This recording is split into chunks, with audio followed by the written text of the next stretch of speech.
conjunction and now the details of the syntax, a little bit more detail. There's an example. The lines of a cat on a mat. The lines mean there exists. Is there somebody saying something? Okay. There are two lines. I have a question. There's a question? If I may. No questions? How do you observe negation? How do I know that there is no cat rather than there is no dog? We'll go over questions after the talk. Okay, yeah, there's a lot of detail here. I maybe that will be explained later. So there are 5 syntactic is 2 or more connected lines called a ligature. Denial is a shaded oval that denies the graph that it covers. And then the complex Boolean operators are nests of multiple negations. And meta-language is a line that connects an oval to a relation. And here's an example that Peirce had. The proposition, you are a good girl. And by the way, for his names of relations, he allowed blanks in between. But if you map it to common logic or clip, what you have to do is to put quotations around any sentence, around any name that has blanks in the middle. So this is a graph that he had that said, you are a good girl is much to be wished. The line of identity says there exists something, and what that is a proposition, the nested proposition inside an oval with a line attached. That's a way of asserting some statement about what's nested. And this could be an arbitrarily complex graph on the outside that is making a meta-language statement about what's on the inside. And that gives you an immense amount of power that with that you can define various kinds of modality. You can define, you can put blanks where Alonzo Church would put a lambda. So I attached this that says, here is the original statement at the top. Aristotle is a Stagirite who teaches Alexander, who's a conqueror of the world. And then you can put in lambda x for a Stagirite who teaches a lambda y, which is a conqueror of the world. That the lambda is what Church used. What Peirce used is he would write the sentence and he would just put a blank where Church would put a lambda. So in effect, he had an anticipation of lambda calculus. He did not do the details that Church did, but he already had that idea. Now, here are some examples where you can read an existential graph in several different ways. And the point is that there are multiple ways of mapping the graph into languages, natural languages or formal languages of any kind. And this is another reason why the existential graphs serve as a good foundation for mapping everything to a common foundation where a whole range and a set and possibly infinite set of synonymous ways of reading it can be mapped to the same underlying version. Here's another example. This is when you have multiple negations, you have a lot of different ways of reading things. And here's an interesting thing. Notice how you can move when you have a nest of 2 ovals, you can read that as if then, and you can also read it as a universal quantifier. You can say every red ball is on some table, which is on some blue table. And here you can read it. It says, if a red ball is on something X, then X is a blue table. There are multiple ways of reading it, but the point is that the graph is a fundamental way. The multiple ways are logically equivalent. There are many different ways of reading that. Now, when you're mapping things to, now this is an issue that Bertrand Russell said that the word is ambiguous. However, that all depends on how you read the word is. Russell said that existence, you can read the word is to express existence. There is an X in predicate calculus. There exists an X. The predication, X is a cat, and you would read that as an assertion. Cat cat X, or it can be read as identity equals XY. Now, the point is that that may look like three different ways, and that's why Russell said that the verb is ambiguous. However, that's only because the syntax of the linear notations for common logic or predicate calculus is too complex. In existential graphs, all three ways of reading the word is map to a line of identity. For existence, there exists a map, there exists an X, this is just a simple line.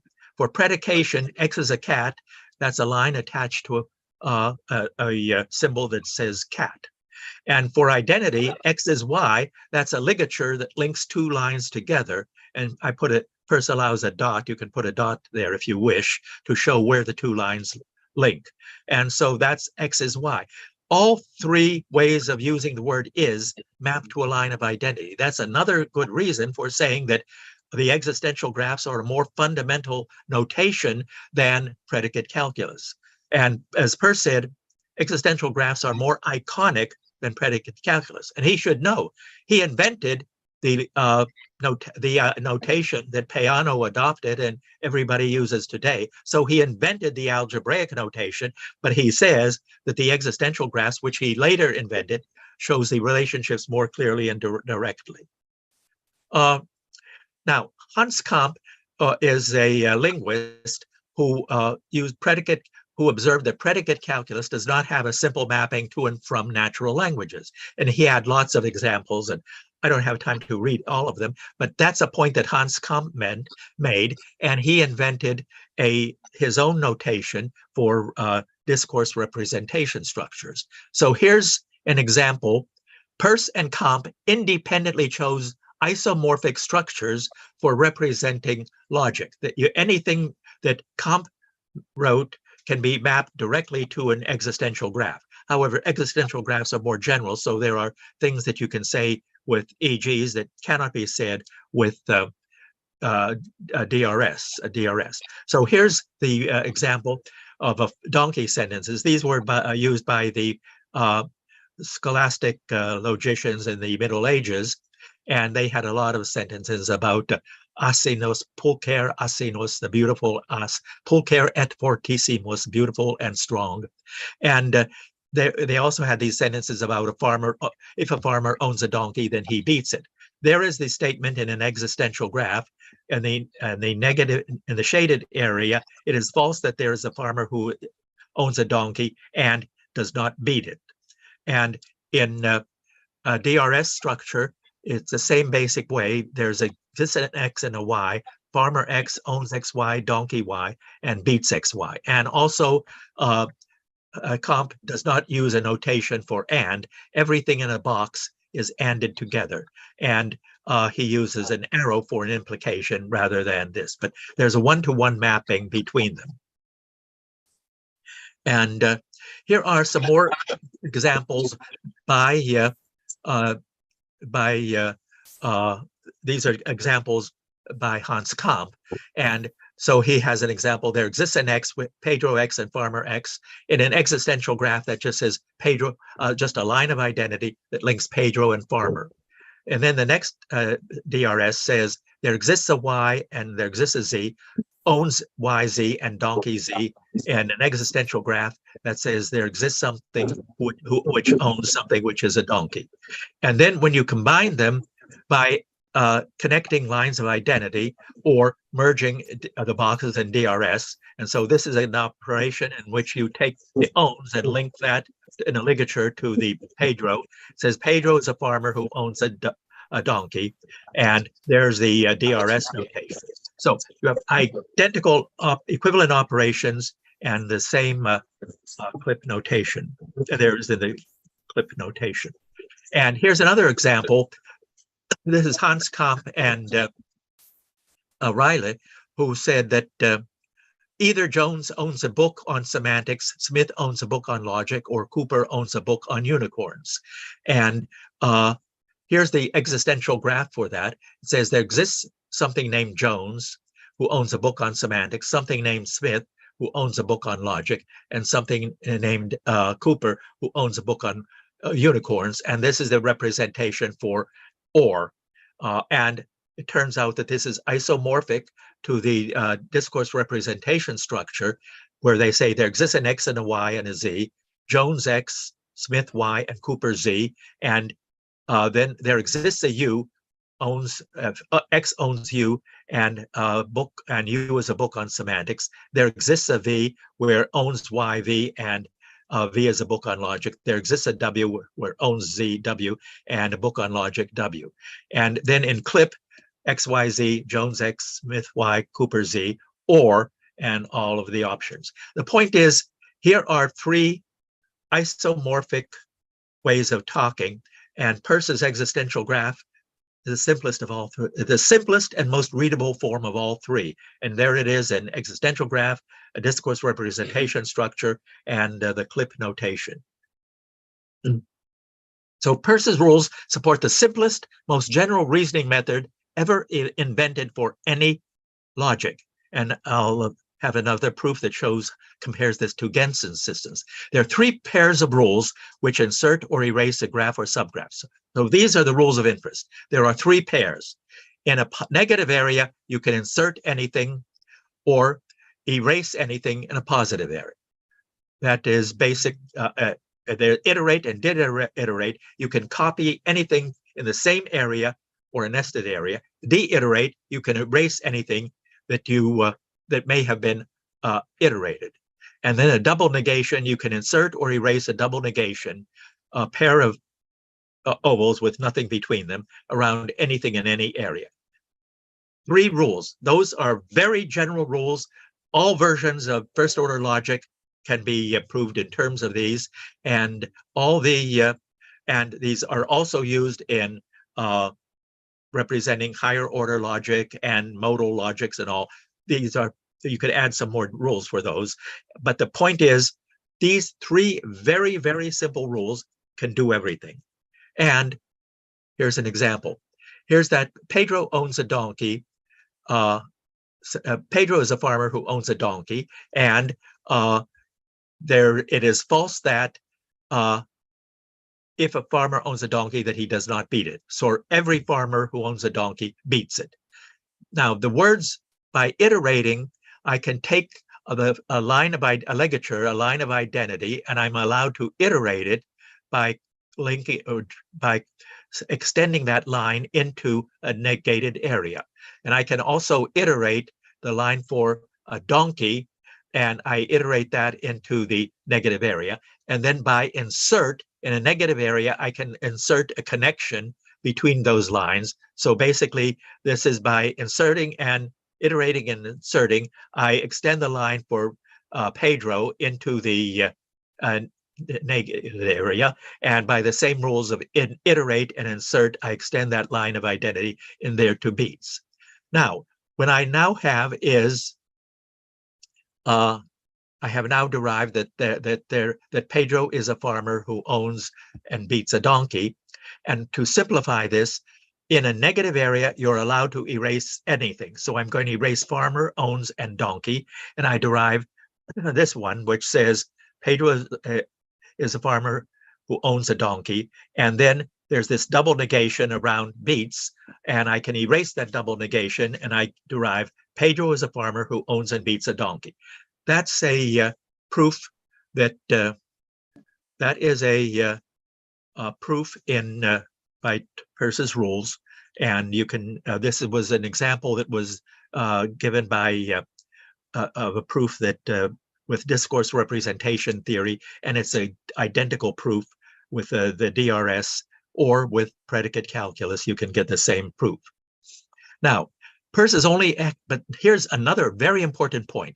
Peirce's only axiom is an empty graph. This is not true of most versions of logic. A blank sheet of paper in Peirce's form is a statement that asserts the empty graph. The empty graph is always, cannot say anything false. Therefore, the empty graph is always true, and silence is golden. And this is also true of common logic. Common logic adopted the same principle that a a blank statement is always true. And if a negation of a blank is always false. And so a theorem is a proposition that can be proved from the empty graph. So the first step of any proof of any theorem is the same as in Gensen's natural deduction. It starts with a blank sheet. And when you have a blank sheet, there's only one rule that you can apply, and that is to draw a double negation around a blank area. And the next step is to insert the hypothesis into the negative area. So for an example, I'm going to take the Praeclarum Theorem. That's a splendid theorem stated by Leibniz. And in the Principia Mathematica, Whitehead and Russell took 43 steps to prove this theorem. Now, actually, that's because they had stated a number of various theorems first, and then they used the proofs of, and so if you add the proofs of all the lemmas and things that they had previously stated, you add them all together and count the number of steps. It's a total of 43 steps to prove that theorem. With Peirce's rule, it takes 7 steps. And there is the statement. This is the statement in Peirce's graphs of, there is the Praeclarum Theorem. If P implies R and Q implies S, then P and Q implies R and S. And there's the statement that says there's the if-then part. There's the if. By the way, you can read a graph in Peirce's notation. You can read it in several different ways. But one way of reading it is to say, if P implies R and Q implies S, then P and Q, then it's true that P and Q implies R and S. So that's the statement. Now let's show how you prove that. From a blank, there's only one rule that you can apply. You can draw a double negation around a blank that says nothing implies nothing. Or anything implies a blank.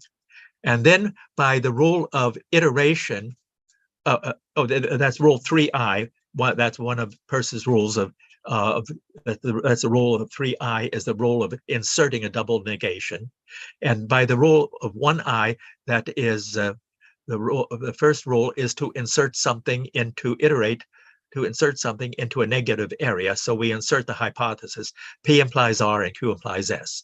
Then by the rule of 2i, it allows you to copy something from an outer form into an inner form. So we'll copy in P implies R, and we copy that into the blank area. Now, by the rule of 1i, we can repeat that copy, and we copy the other hypothesis into, we copy the other hypothesis into, let's see, where did we copy? Okay. Oh, we apply P. Let's see, what are we copying? Let's see. We copied P.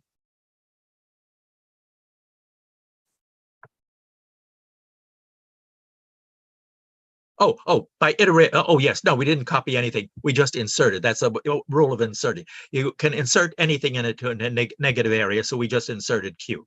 Okay, so we inserted, this is P and Q implies R.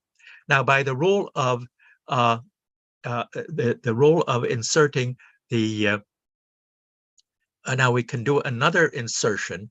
By the rule of insertion, we can insert anything else into a,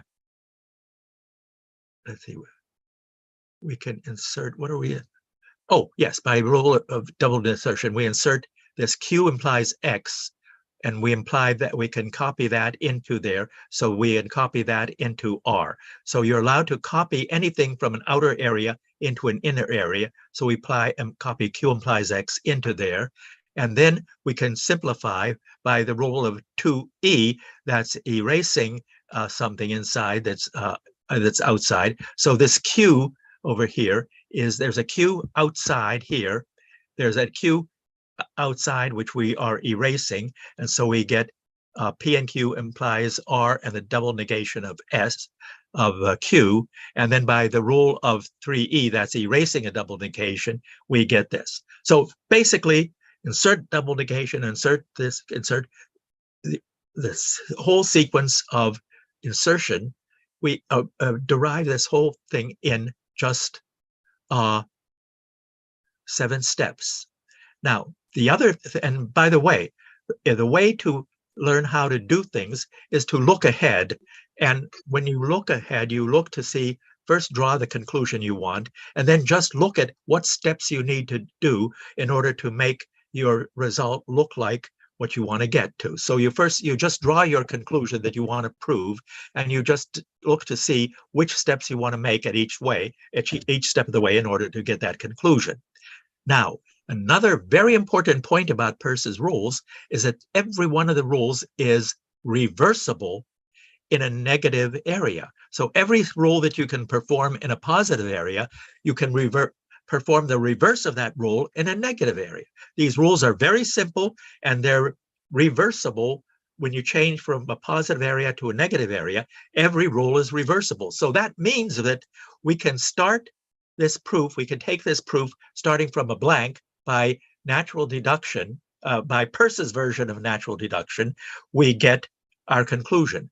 We can negate every area, and we can get a proof by negation. So a proof by contradiction. So we negate every one of these 7 steps, including the conclusion, and we can show that the negation of this conclusion implies the negation of the blank.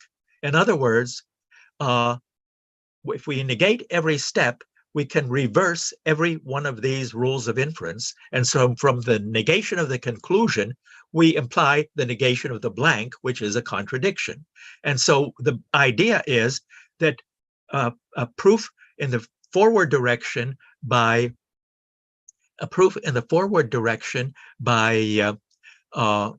natural deduction can be converted to a proof by contradiction just by negating each step and reversing the rules.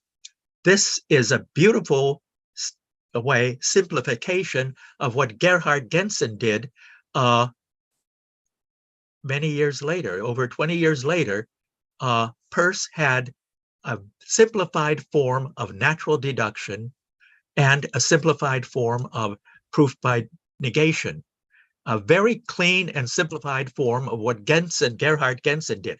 Gerhard Gentzen had 2 very, very different ways of stating things. Oh, here, by the way, this proof in Peirce's form can also be done in clip notation. And the linear form shows that, well, yes, you can do exactly the same rules, but it's not as readable.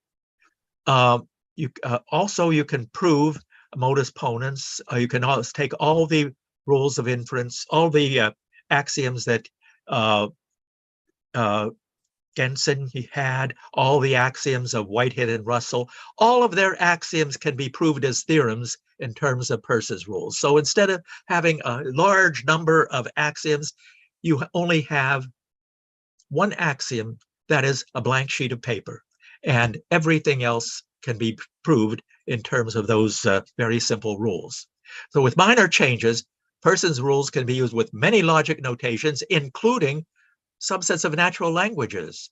And so basically we can restate the rules. In a negative context, any proposition may be replaced by a more specialized proposition. And the rule of erasure says in a positive context, any proposition may be replaced by a more general proposition. And the rules of iteration and deiteration and double negation are unchanged. And you can apply these rules to any notation for first order logic, and you get much simpler proofs. Here's an example of applying them to ordinary English. And what I'm doing now is negate, draw a shaded, I'll take a sentence such as every cat is a carnivore, and I'll draw a shaded area over the negative part, and a double negation, which is white, over the conclusion. So there is a statement, every cat is a carnivore. And by the rule of insertion in a negative context, I can say every cat in the house. And by the rule of erasure, I can replace carnivore by a more general statement like animal. So from every cat is a carnivore, I can derive every cat in the house is an animal. And this method of reasoning can be used with those sentences that have a direct translation to and from predicate calculus or formal language. Any sentence that can be translated exactly to and from predicate calculus or any other notation for first order logic, you can apply versions of this, doing the reasoning directly on the natural language form. Just draw a shaded area over the negated parts and leave the unshaded areas of white parts. Here's another example. It says, if a cat is on a mat, then it is a happy pet. And then you say I can replace cat by Yojo. In a negative context, I can add more. So I can say replace cat by Yojo. And then by iteration, I can copy Yojo into the place where I say it. It is just in existential graphs. It's just a line of identity that has nothing attached to it. So I can replace it by Yojo. So if Yojo is on a mat, then Yojo is a happy pet. And then we have a statement that Yojo is on a mat, and by the rule of 2E, I then can use that to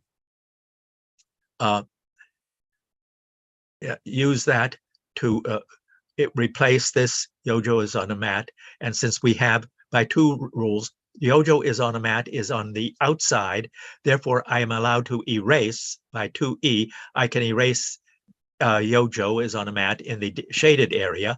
And then that means all we have left is a double negation around Yojo is happy, and we conclude Yojo is happy. So there is a proof applied to English with, actually I should state controlled English, a very precise subset of English that you can translate to and from logic. And I can apply the same rules to do the direct derivations directly on English without translating it a prior translation. I also wanted to show that Peirce's form of natural deduction is a simplification and generalization of Gensen's natural deduction. In Peirce's rules of inference, he has 3 pairs of rules. So that's 6 rules. Three rules for and in positive and negative areas. So Peirce's rules of inference, they're just 6. Gensen has 16 rules. Peirce's rules are symmetric. Every rule that can be applied in a shaded area, in a blank, in an unshaded area, can also be applied backwards in the unshaded area, in the shaded area. And 3 symmetric pairs. And in Gensen systems, there are many irregularities. Simple operations, very simple operations of copying and erasing. Some of Peirce's rules require provability. They require you to do a complex operation of proving something on the side and then coming back to it. Peirce's method, every proof goes in a straight line. In Gensen's methods, there's a complex bookkeeping. Peirce's system, 1897, Gensen systems, 1935. Copying and erasing. Oh, we're running out of time. Okay, well, let me just very quickly mention this. Here are Gensen's rules of inference, hugely complicated rules. And both Peirce and Gensen start from a blank sheet. And the beautiful thing is that there's Larry Wose, was a pioneer in automated reasoning methods, and his problem number 24. Is there a mapping between clause representation and natural deduction representation and corresponding inference rules and strategy that causes reasoning programs based on the 2 approaches or paradigms to attack a given assignment in essentially an identical fashion? And the answer, he stated this problem was an unsolved problem in 1988. And I proved that problem with Peirce's existential graphs in 2000, early 2000s. And the point is, it's yes. All you have to do is to any proof in clause form by or which by resolution can be converted step by step to a proof by existential graph rules. You just reverse it. You just negate each step and reverse it, and you have the proof. So all you have to do is to convert Gens's proofs to Peirce's proofs and reverse them. And so what you have is a very elegant theorem there. And there are a couple of more statements about endorsements and so on. There's some more things about Tarski style models and some more examples and things. And here's modal thinking, actual thinking. Peirce is thinking of Marie, who is thinking of him. Modal statement, Peirce is thinking of Marie, who may be thinking of him. And intentional, Peirce hopes that Marie is thinking of him, which may be false. And so there's an example of modal logic. You can represent modality by using a meta-level reasoning, and it's very, very general. Okay, so I think the hour is over, so you can read the slides. One thing I do want to mention, by the way, that there is a 73-page article that I published in the Journal of Applied Logics, and let's see. Oh, yeah, for details, this is on slide 12. No, where's there's one of the footnotes where I have, oh yeah, this is on slide number 40. For no, there was one of these footnotes where I have, there's a proof in the Journal of Applied Logics. There's a 73-page, oh yes, this is in slide 27. For details of all this, see reasoning with diagrams and images, and there is the reference to this copy of the Journal of Applied Logics, and you can go to that, and has all the details, 73 pages. It spells everything out in great detail. Now, so that's basically all. You can read the rest. There's a lot more slides that you can read. They're all fairly readable. So that's basically it. Thank Are you there very much. questions? Any questions to the speaker? I'm interested in, did you ever try to use Peirce's method of logical thinking to young people? Well, one of the things that this company that Aaron Majumdar is a colleague of mine that I've been working with. I first met him when he was in Montreal, where he was working there he had implemented from my book, for my 1984 book, he used that as a textbook, and he implemented a system that used conceptual graphs, and he had used that for doing some very elegant operations. And he also did proofs of basically using the operations that these operations on slide 27. Basically, these rules of inference are very trivial. Insert anything in a negative area, erase anything in a positive area. Iterate, copy anything in the same area or any nested area, or double negation. I mean, those rules are so simple. They're trivial to apply. And so he uses those rules all the time when he's applying them to conceptual graphs. And these are, in fact, you don't even think of them as being rules. They're just so simple. So you just insert into a negative area, erase in a positive area, iterate or de-iterate. Just allows you to state when you're allowed to copy or not copy, and copy or erase, and then double negation. Yeah, those rules are so simple. It's trivial. I'm more interested in the didactic aspect, whether young people, say between 10 and 20, can use it for their thinking. for representing their thinking? Well, there are, let's see. Yes, indeed. Well, there's an example that some people have indeed used this, but teaching very simplified versions of logic to, let's see, have been teaching very simplified versions of logic to students at the, and in fact, they were using Prolog.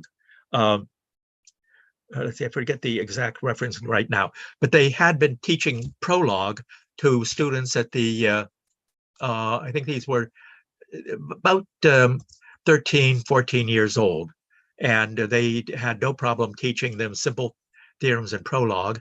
And they had them stating various kinds of, taking various problems in English and mapping them into Prolog.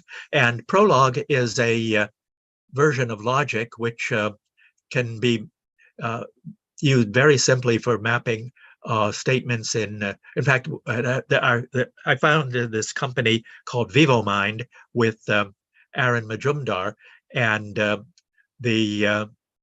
we used this, we basically used, the rules we used were so simple that, yes, these rules are so simple. These are the rules that we used for us applying to graphs, and had used them with conceptual graphs. And Aaron has implemented some very powerful operations, and we had our company that did quite a lot over the years.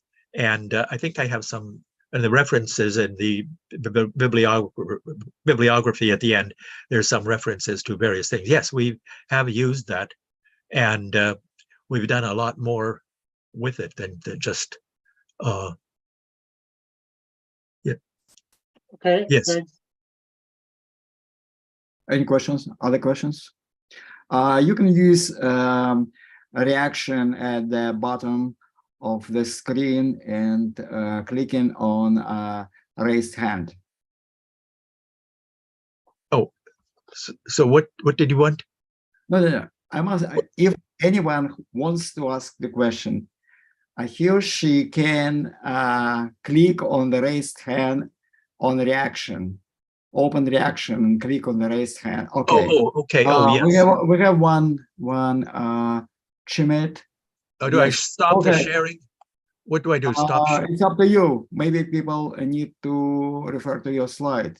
You can keep it. Okay. So what do I Okay, please. do? No, just wait for the question. Please, okay. Chimit, unmute yourself and ask a question. Thank you for the speech. My question is, if you can translate diagram logic to a linear form, for example, clip, what is a process of diagram logic in computers, in computer reasoning? Why we need use diagram form of it logic? Inside a computer, there's no difference between inside a computer. All you have are links from that point from one point to another. So actually, inside a computer, there's no difference between a diagram and a linear form and a linear notation, because actually a diagram is simpler to represent inside a computer than linear notation, because basically all you're doing is linking from one thing to another. You just have here, each one of those ovals is an area of statements in a computer, and there's links, pointers that go from there to another one. So actually, a diagram has a more direct mapping to a computer than any linear notation. If you have a linear notation in predicate calculus, the first step is to analyze that with using some grammar and translate it to a diagram. So diagrams are the internal notation inside a computer. The linear notation that you type is convenient. it's easy, like on the screen right now, the linear notation in clip is easier to type and it's easier to see. But inside a computer, all those parenthesized things are little blocks of storage that have pointers to and from other blocks of storage. So in a computer, diagrams are the direct things you implement, and the linear form is just a simplification designed for the fact that it's hard to type a diagram. Thank you. More questions? I have a question. Well, since your talk was very much logic-oriented, I would like to ask you about Aristotelian terms, such as like some A's in B, no A's in B, and so on. Have you tried to analyze the square of the oppositions in terms of existential graphs or conceptual graphs? What I'm not sure what to analyze using existential graphs the square of oppositions, Aristotelian square of oppositions. Oh, yes, okay, the square of opposition. Yes, yes, you can represent that. That's something that could be done. It's actually what about it would be done exactly the same with the basically the notation that the graphic notation is just as you can linearize that if you wish, and you can take anything in the square of opposition, you can represent it with existential graphs and just do a direct translation. There's no difference there. The ideas are the same, and every operation that you do is there's an equivalent operation. As I said, that every rule of inference that can be done of any version of predicate calculus, every rule from Aristotle to the class, let's see, to the Middle Ages, to the scholastics, and to Leibniz and Peirce, all those rules are basically Peirce's three pairs of rules can support anyone. All the operations are exactly the same. Well, anything you can do, any proof in any notation for first order logic can be converted to a proof using can be mapped directly to a proof using Peirce's rules, because every rule of inference in every version of Whitehead and Russell, or every version of Gensen, all those rules of inference can be proved as theorems in terms of existential graphs. So any operations that you do with any of those notations can also be done with existential graphs. Usually what happens is that the EG form is much, much simpler. My question was actually about that in the square of oppositions, Aristotle used syntactic representation, not semantic as it's usually represented today. And it's actually, for me at least, there is no clear distinction between contraries and contradictories. Okay. And maybe conceptual or existential graphs will show some more distinction between these two categories. Well, yeah, that's something that I haven't. I have not taken that square of opposition and translated it into EGs, but I think that I'm sure it can be done, because you can translate anything from any version of first order logic into EGs, and it's almost always simpler. But that's just not something I happen to have done. could be done. I just didn't do it. And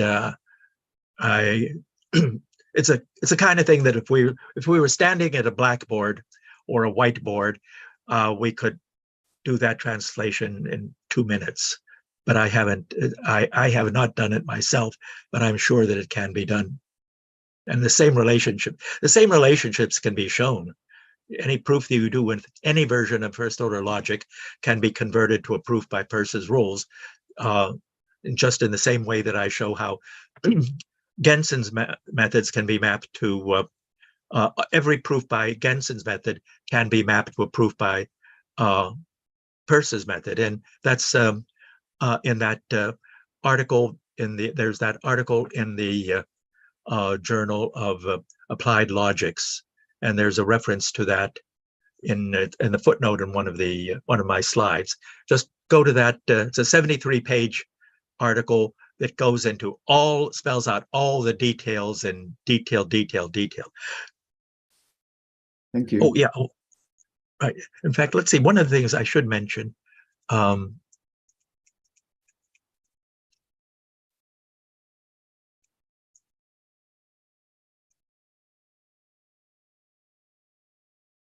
Mhm. Yeah, there was that proof of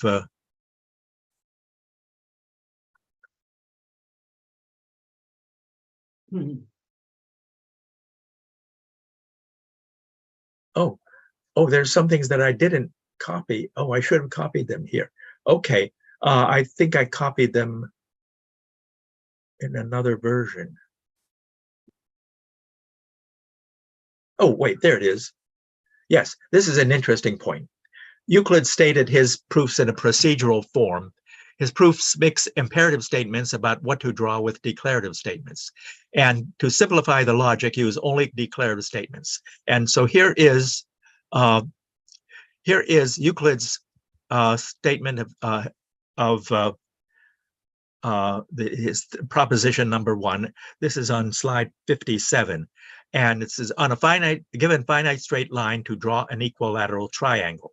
Now, the creative insight is to draw 2 circles around that triangle. Now, if you just see a triangle and you want to say that on a given finite state line, it is possible to draw an equilateral triangle, it's not at all clear how to do it. But Euclid drew this diagram, and this diagram shows exactly what steps to take. And the circle with center A has radii AB and AC. The circle with center at B has radii BA and BC. Since all the radii of a circle have the same length, the 3 lines AB, AC, and BC form an equilateral triangle. That's the basic insight that Euclid had. But when you state that, here is the proof. This is Heath's translation of Euclid into English, and there's this very long-winded statement, and it's very, very hard to read this English and see what's happening. But the point is that if you do this, here's generalized existential graphs in which you are allowed to insert any picture or diagram of any kind. And so what I do here is take the English says, if there's a finite straight line AB, then there's an equilateral triangle with AB as one of its sides. And so in the if part, AB, it says there exists an AB, and then in the then part, it has an equilateral triangle, and there's that symbol that says the 3 sides are equal. And the red line says this AB has been iterated into the inner part. So the red line says we started with the line AB in the if part, and then we have the line AB in the then part. And there's an it's possible to find a point C, which forms an equilateral triangle in which all 3 sides are equal. Now that is the first step of the proof, and this is carried out in great detail in that article that I mentioned in the Journal of Applied Logics. And there's a quick summary. Peirce's rules may be applied in generalized EGs, an icon asserts a pattern of relations, and in generalized existential graphs, you can insert images or diagrams of any kind inside the, you have the same structure of if-then rules, and you have lines of identity. I drew those in red to show that they are added, and you can do that. And here's the first steps of the proof. You begin with an empty graph, a blank sheet of paper, and by rule 3I, insert a double negation around a blank. By rule 1I, insert original hypotheses into the shaded area. And here is, and then when you do all that, you get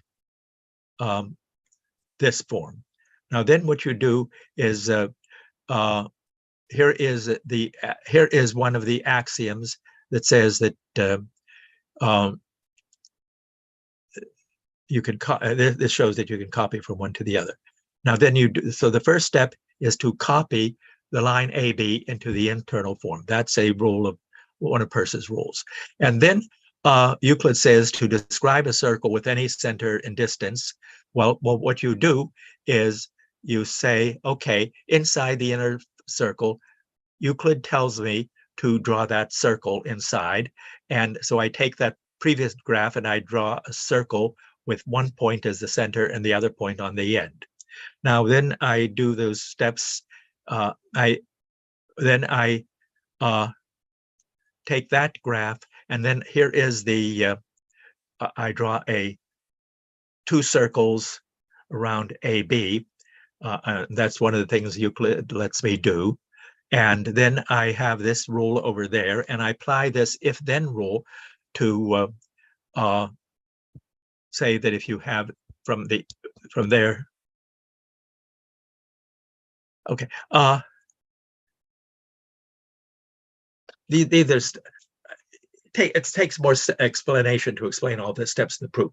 All of that is spelled out in that article in the in great detail. But basically, it shows the important point is that with Peirce's rules of inference, it's possible to take every step that Euclid wrote, every sentence that Euclid wrote can be translated step by step by step into a proof using Peirce's rules of inference. Now, there are many people who have shown how to take Euclid and formalize it in various kinds of ways, but none of the ways that they have formalized are identical to what Euclid stated. But the very interesting thing that with Peirce's rules, you can take what Euclid stated, and you can take every operation that Euclid made and perform an equivalent operation on the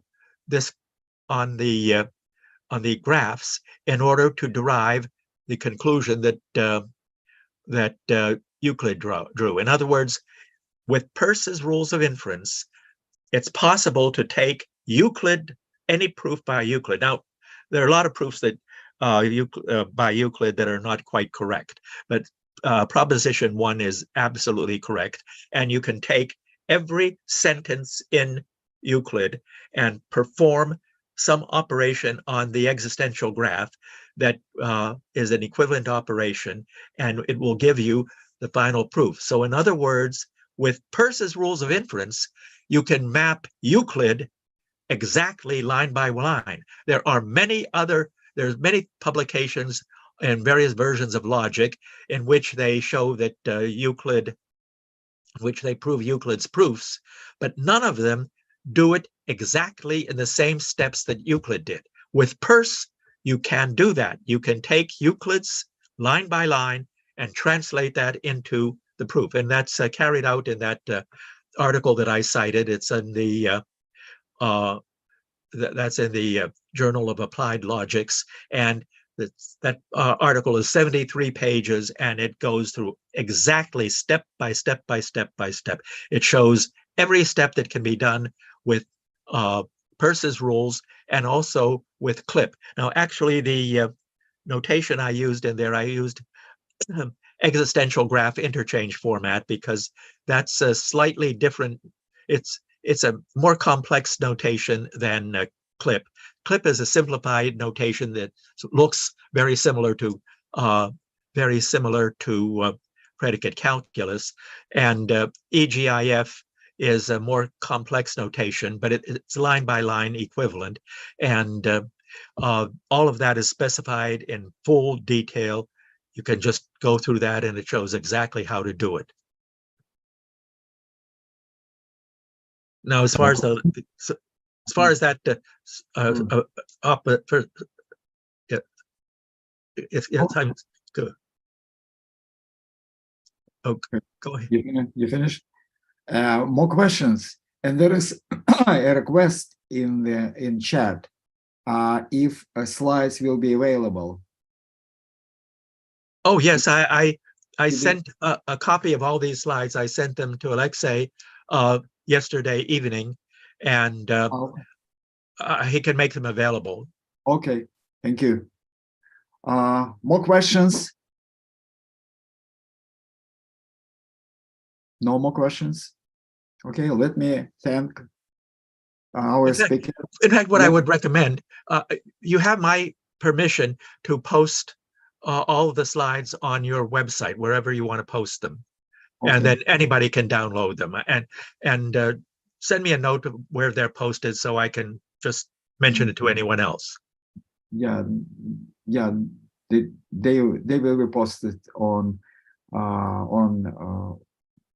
website in Moldova. Okay, is that website openly available? Yes, anyone? yes. Okay, so I will just cite. Yeah. I'll just cite that place. Yes. This is the site where you registered. Okay, good. We can Just post it there. Okay, we have a question from Karl Erich. Okay, it was just a reaction upload. okay. Thank you very much for this very insightful talk, and thank you everybody for coming, and thank you. Okay. Well, thank you. It was great, John. Okay, it was great talk. Thank you very much. Okay, thanks. Very insightful. Okay, yes. Thank you. Okay, thanks. Okay, let me close the 10th edition of Rogozhin Lectures, and I'll see you in a year. Okay. Thank you, Goodbye. Alexei. Okay, goodbye, everybody. Okay. Thank Bye. you, Alexei. Goodbye. Thank you very much. Goodbye. Thank You.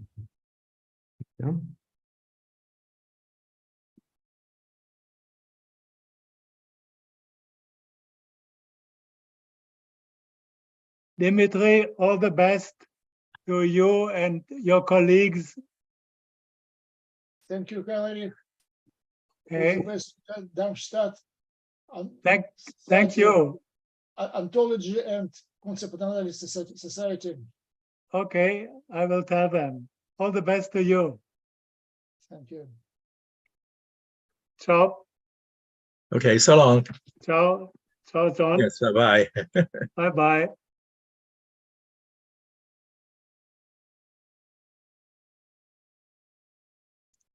Okay, well, I'll log off now.